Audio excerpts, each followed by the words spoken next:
The grand ballroom of Clarence House buzzed with whispered conversations as London's elite gathered for what they believed was an exclusive charity auction. Crystal chandeliers cast dancing shadows across the ornate walls, while servers moved silently between guests carrying silver trays of champagne.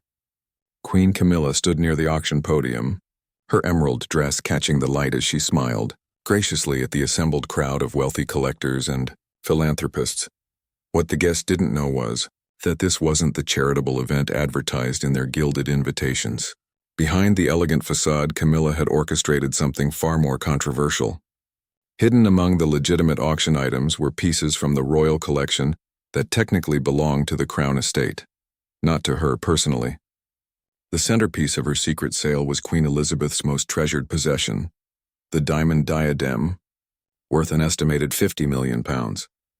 The auction house staff had been carefully selected for their discretion and their willingness to overlook certain legal technicalities in exchange for substantial compensation.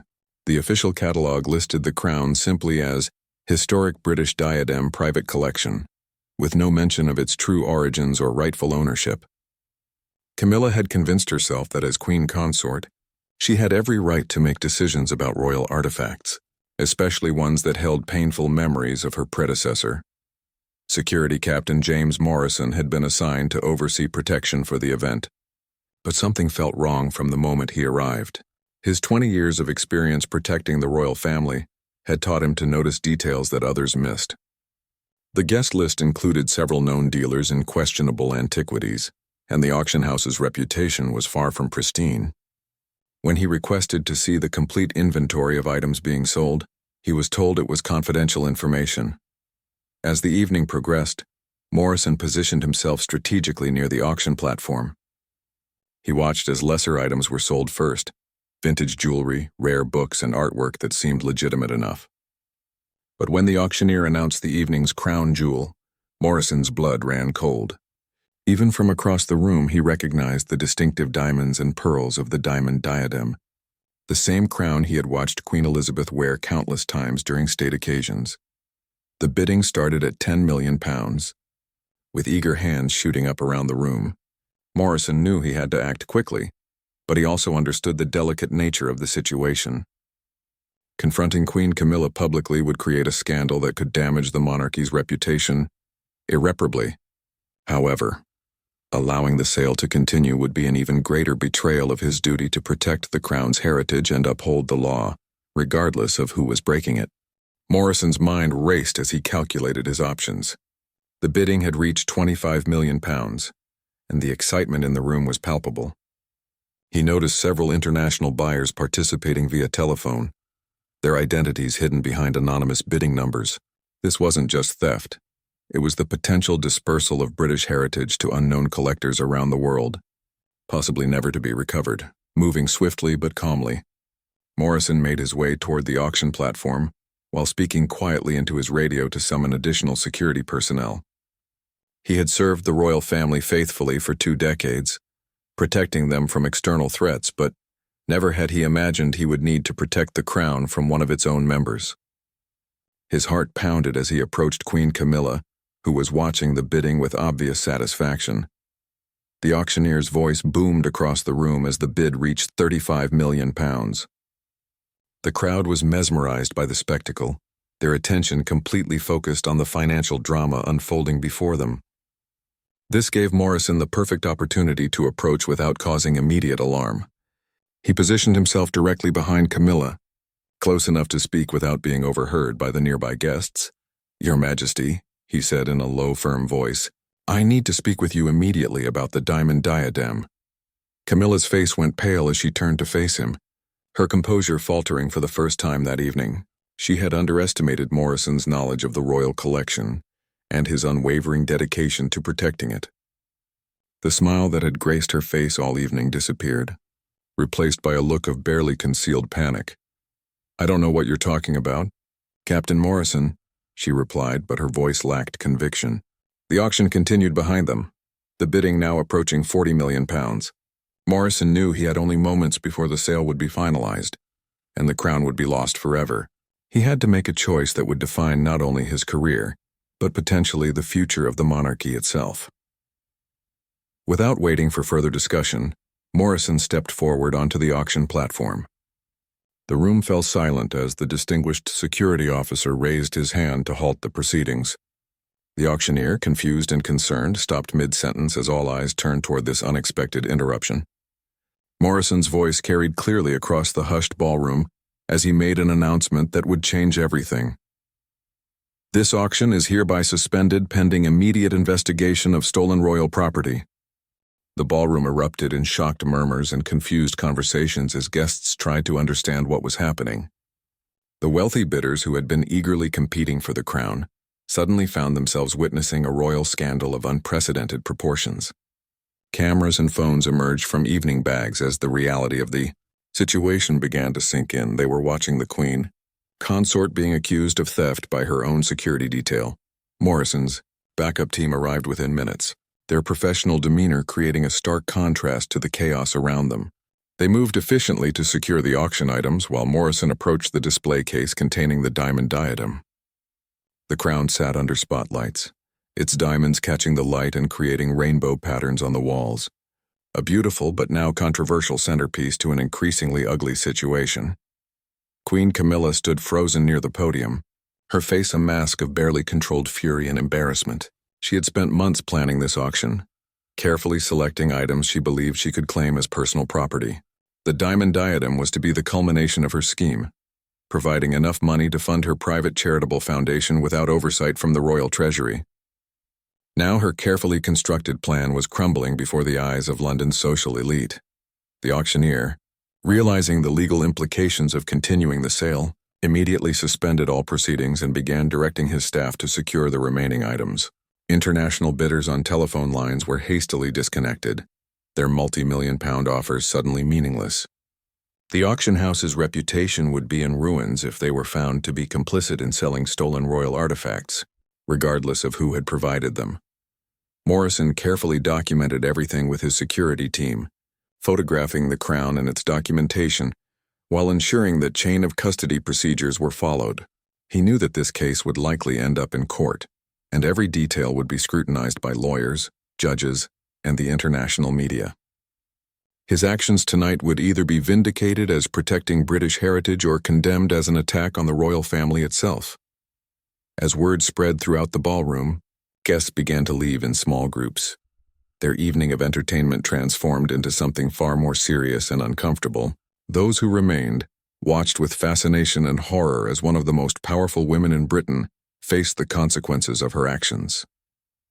The diamond diadem, which had witnessed centuries of British history, was about to become evidence in a case that would shake the monarchy to its core. Within hours of Morrison's intervention, news of the scandal had reached Buckingham Palace. King Charles was awakened in the early morning hours by his private secretary, who delivered the devastating news that his wife had been caught attempting to sell the crown jewels. The king's reaction was a mixture of disbelief, anger, and profound embarrassment. This was not just a personal betrayal, but a constitutional crisis that threatened the very foundation of the monarchy. Emergency meetings were called throughout the night as royal advisors. Legal experts and public relations specialists gathered to assess the damage and plan their response.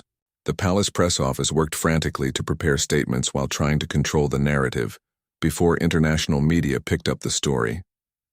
However, their efforts were complicated by the fact that dozens of witnesses had captured video footage of the evening's events on their phones. Meanwhile, Morrison found himself at the center of a storm he had never anticipated. His decision to intervene had been driven by duty and principle, but now he faced the reality of having publicly humiliated the Queen Consort. Some royal household members viewed him as a hero who had saved national treasures from being lost forever. Others saw him as a traitor who had damaged the monarchy's reputation by creating a public spectacle. Instead of handling the matter privately, the diamond diadem was secured in a specially designed safe at Scotland Yard while investigators began the complex process of determining exactly how many royal artifacts had been included in Camilla's auction scheme. Initial estimates suggested that items worth over £200 million had been offered for sale, including jewelry, artwork, and historical documents that belonged to the nation, not to any individual member of the royal family. Legal experts debated whether criminal charges could be brought against a sitting queen consort. The situation was unprecedented in British law, with constitutional scholars arguing about immunity, precedent, and the proper procedures for handling crimes committed by members of the royal family. The Attorney General was consulted multiple times as the government tried to navigate the treacherous waters between upholding the law and protecting the institution of monarchy. Queen Camilla remained in seclusion at Clarence House, refusing to speak with investigators or make any public statements about the events. Her legal team worked desperately to find a way to minimize her culpability, arguing that she had acted under the mistaken belief that the items were her personal property. However, documentary evidence suggested that she had been explicitly told by royal household staff that the diamond diadem and other pieces belonged to the Crown estate and could not be sold without proper authorization.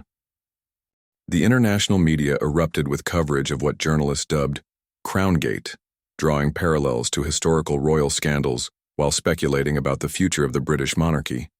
Foreign governments watched nervously as one of their key allies faced internal turmoil at the highest levels.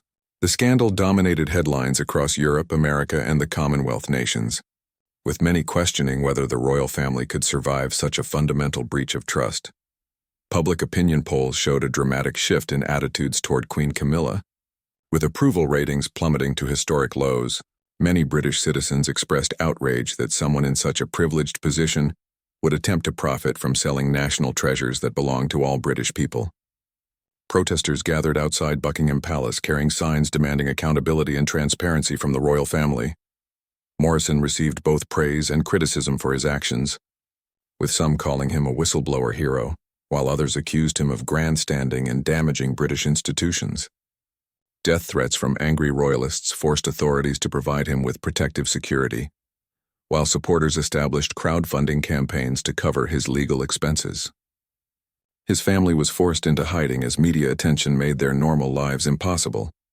The investigation revealed that Camilla's scheme had been months in the planning, involving corrupt auction house employees, questionable appraisers, and buyers who were willing to purchase items without proper provenance documentation.